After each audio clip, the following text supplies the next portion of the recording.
नमस्कार दोस्तों, एक बार फिर से स्वागत है हमारे YouTube चैनल बॉलीवुड लम्हे में। दोस्तों, अब कहानी की शुरुआत करते हैं। ड्रैगन की गर्जना ने आसमान को हिला दिया। हरे ड्रैगन के अनगिनत निशान हवा के एक के बाद एक उभरने लगे, जैसे 100 ड्रैगन एक साथ गरज रहे हो। इस प्रचंड दबाव ने गहरी बिजली पहाड़ी की सीमा में मौजूद सभी दानवीय जीवों को कांपने पर मजबूर कर दिया।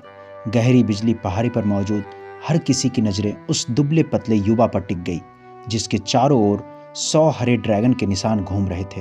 हर कोई स्पष्ट रूप से महसूस कर सकता था कि इन निशानों में असीम शक्ति छिपी हुई है। जब ये 100 निशान एक साथ हुए तो उनका भय और बढ़ गया। वो कल्पना भी नहीं कर सकते थे कि एक इंसान के पतले शरीर में इतनी भयानक शक्ति कैसे समा सकती है। तभी चेतन और उसके साथियों ने यह दृश्य देखकर गंभीरता से कहा, यह दबाव ड्रैगन कबीले से संबंधित है। क्या यह लड़का ड्रैगन कबीले से जुड़ा हो सकता है, जो 4 सबसे ताकतवर कबीलों में से एक है? उन्होंने एक दूसरे की ओर देखा और हल्का मुस्कुराए। अब जाकर उन्हें एहसास हुआ कि उस रात छोटू पर शक करना कितना हास्यास्पद था। इसके अलावा उन्हें अब समझ आया कि छोटू ने उस रात इतना आत्मविश्वास से कहा था कि वह और उसका भाई गहरी बिजली पहाड़ी की समस्या का हल निकालने के लिए पर्याप्त है। दरअसल छोटू के पास ऐसा कहने का पूरा अधिकार था। जगरा के कदम अब ठिठक गए। उसने छोटू के चारों ओर घूमते हुए 100 हरे ड्रैगनों के निशान को देखा और उसकी बाघ जैसी आंखों में गंभीरता झलक लगी और उसने कहा, ड्रैगन कबीले की शारीरिक कला। हाँ, जगरा ने अपने लाल होठों और उसकी आंखों में घातक शक्ति उभरने लगी। उसने कहा, लेकिन चाहे तुम्हारी तकनीक कितनी भी ताकतवर हो, तुम्हारी शक्ति अभी केवल शुरुआती महाप्राण रैंक पर है। जगरा ने एक बड़ा कदम लिया और काले प्रकाश की तरह तेजी से छोटू की ओर लपका। उसके गुजरते ही जमीन फटने लगी, जैसे कोई अंधकारमय बाघ धरती को पारते हुए गरज रहा हो। छोटू की आंखों में हरे ड्रैगन की परछाई झलक लगी। उसका पतला शरीर होने के बावजूद उसकी उपस्थिति अथाह महासागर की तरह शक्तिशाली थी। छोटू के कदम रखते ही जमीन पर मकड़ी के जाल जैसी विशाल दरारें फैल गई। हरे और काले प्रकाश के आंकड़े एक पल में पहाड़ी की चोटी पर भिड़ गए। हरे और काले प्रकाश की टकराव से एक जबरदस्त झटका पैदा हुआ। पहाड़ चकनाचूर हो गए और घने जंगल समतल हो गए। सभी ने हवा में खड़े होकर नीचे मचे हरकंप को देखा। नजरें उस गड्ढे की ओर मुड़ गई जहां से झटके की लहरें उठ रही थी। गड्ढे के केंद्र में 2 आकृतियां खड़ी थी, जिनके मट्ठे एक दूसरे से टकरा रहे थे। उनकी टक्कर से इतनी भयंकर शक्ति लहरें उठ रही थी कि आसपास की जगह विकृत हो गई थी। छोटू ने इस सीधी टक्कर में एक कदम भी पीछे नहीं हटाया। यह देखकर सभी के दिल जोर से धड़क उठे। पिछले मुकाबलों में छोटू ने जगरा के हमलों को झेला था, लेकिन वह साफ तौर पर कमजोर था। आखिरकार छोटू सिर्फ शुरुआती महाप्राण रैंक का योद्धा था, जबकि झगड़ा चरम के महाप्राण रैंक पर था।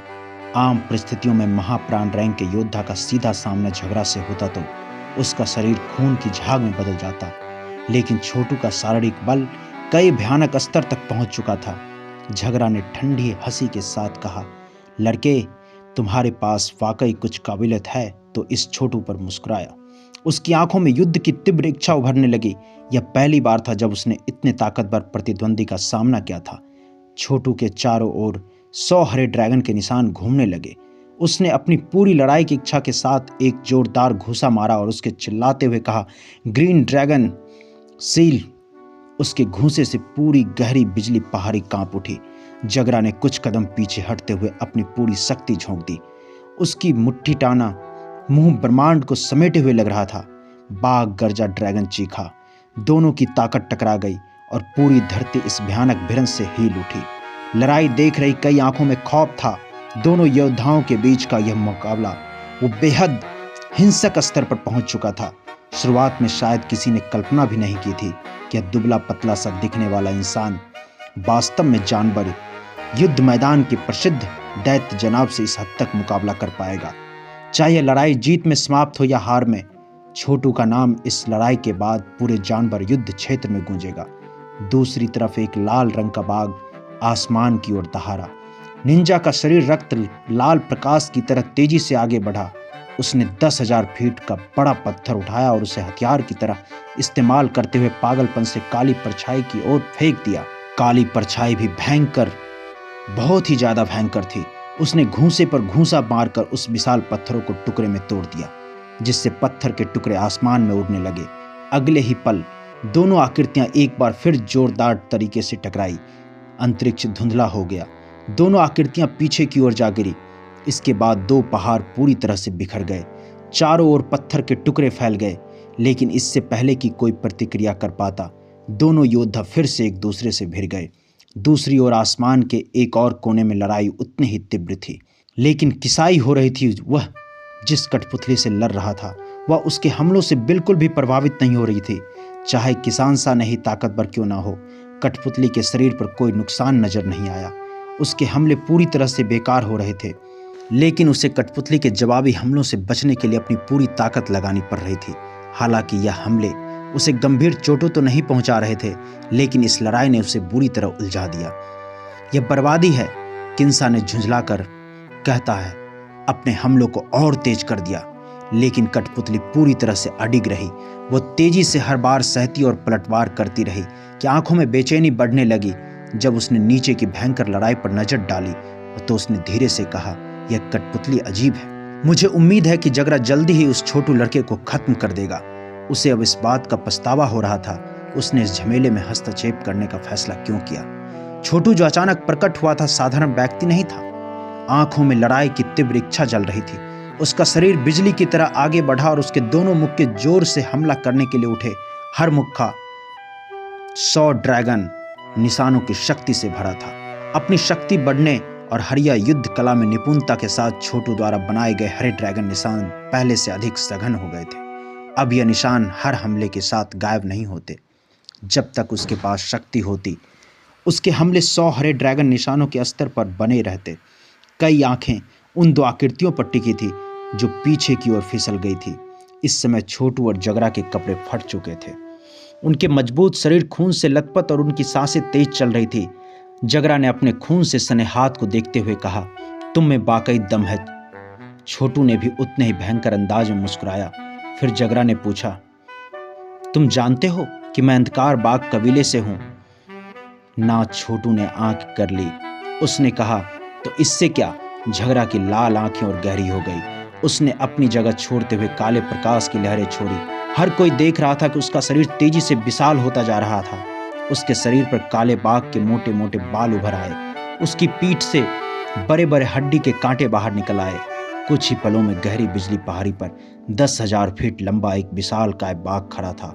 उसकी पीठ से निकलने वाले हड्डी के कांटे एक जोड़ी पंखों की तरह चमक रहे थे।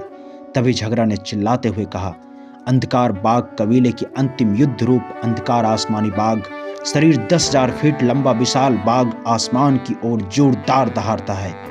भयानक ध्वनि तरंगों ने चारों ओर की जमीन को तोड़ना शुरू कर दिया। डरावनी आभा के कारण आसमान में काले बादल जमा हो गए थे।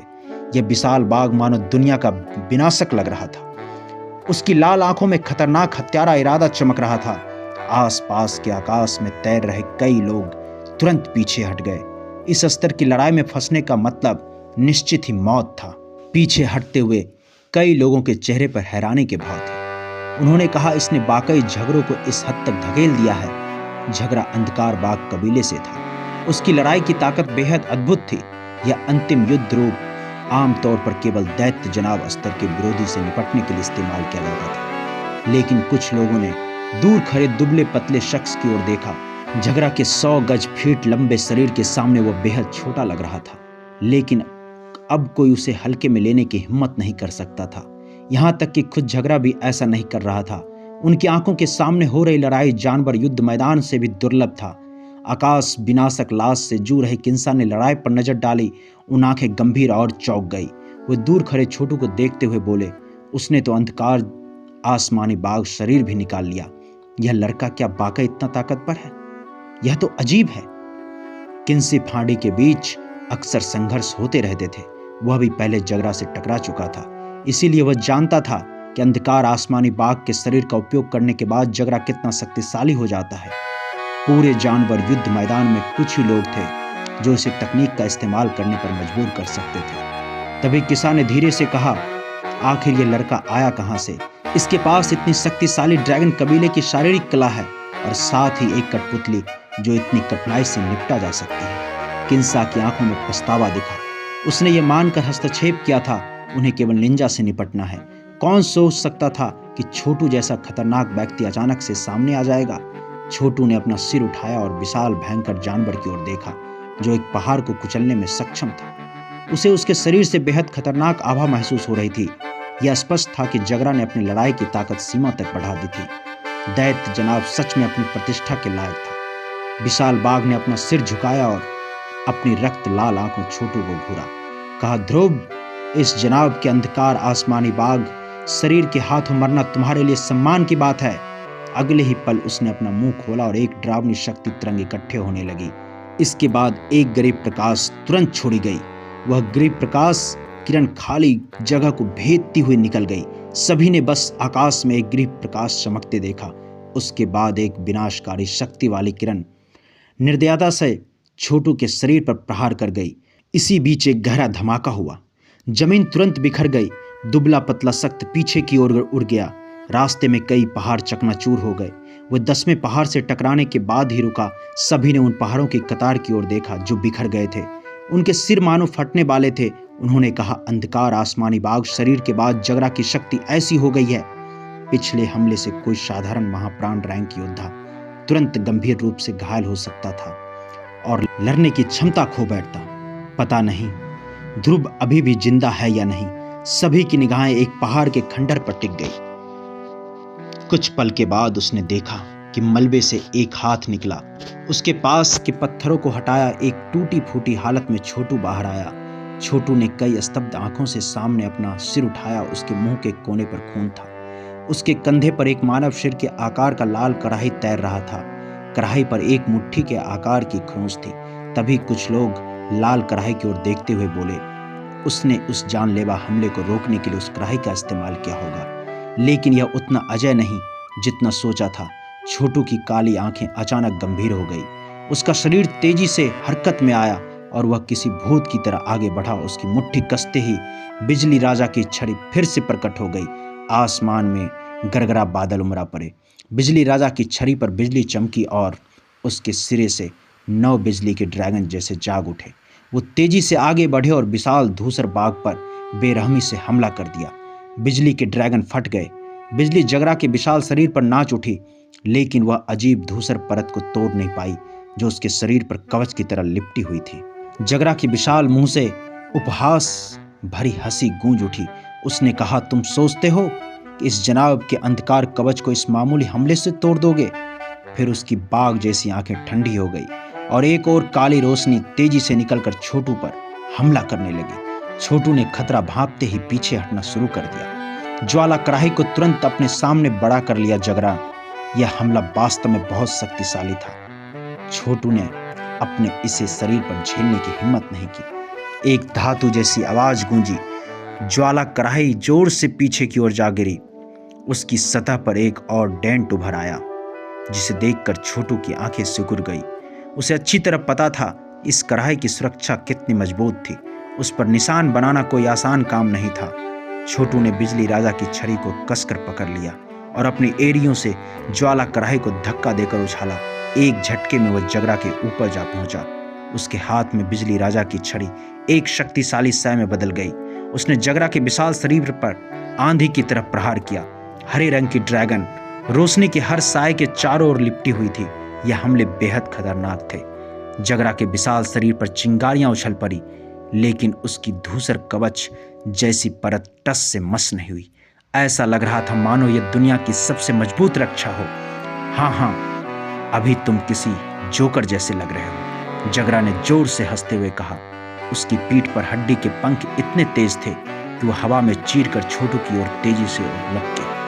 चारों ओर मौजूद लोग यह सब देखकर हैरानी से चुपचाप इस लड़ाई की ओर देख रहे थे। अंधकार बाघ जनजाति की सबसे ताकतवर तकनीकें अंधकार आसमानी बाघ और अंधकार कवच है। अगर छोटू इस रक्षा को नहीं तोड़ सका तो वह जगरा की चोट नहीं पहुंचा सकता। लड़ाई का कोई मतलब नहीं रहेगा। अंधकार कवच को तोड़ना आसान नहीं है। पिछली बार की जगरा के बीच की लड़ाई ने किसा ने पूरे दिन इसे तोड़ने की कोशिश की, लेकिन असफल रहा। आखिरकार वह लड़ाई खत्म हुई। छोटू की किस्मत खराब है, लेकिन उसने जगरा को यहां तक लाकर भी दिखा दिया। बिजली राजा की छड़ी झगड़ा के विशाल शरीर पर जोर से गिरी और एक झटका वापस छोटू की ओर आया, जिसकी बांह थोड़ी सुन्न हो गई। उसके चेहरे पर गंभीरता छा गई। यह लड़ाई उतनी आसान नहीं थी जितनी सोची थी। झगड़ा के हड्डी पंख तेजी से उसकी ओर बढ़े, लेकिन छोटू तेजी से पीछे हट गया। फिर भी उसे एक लट कट गई। अंधकार आसमानी बाघ शरीर सक्रिय होने के बाद झगड़ा का हमला और रक्षा दोनों काफी बढ़ गए थे।